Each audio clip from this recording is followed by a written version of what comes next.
Alloh taoloni taniya olib Alloh taolo bor.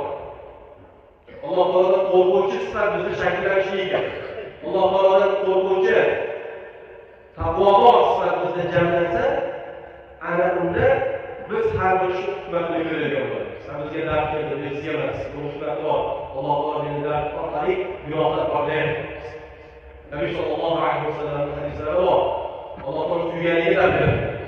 Yoki Alloh taolo suyganiga dard berib, u insonni uchun dard cheksa, Nabiy sallallohu alayhi vasallam ayoq deganlar, darddan sog'ayganda onadan tug'ilgandek gunohdan bo'lganlar deganlar. Shuning uchun Alloh menga dard berdi. Nimaga menga sabr qilaman? Undan ko'ra men bag'bonroqman-ku, yoki undan ko'ra men udaydim-ku, boshqa dunyoviy o'lchovlarni o'lchamaymiz. Robbimiz berganligi uchun, Robbimiz bizga ato qilganligi uchun, Robbimiz mana shu sinovni bizga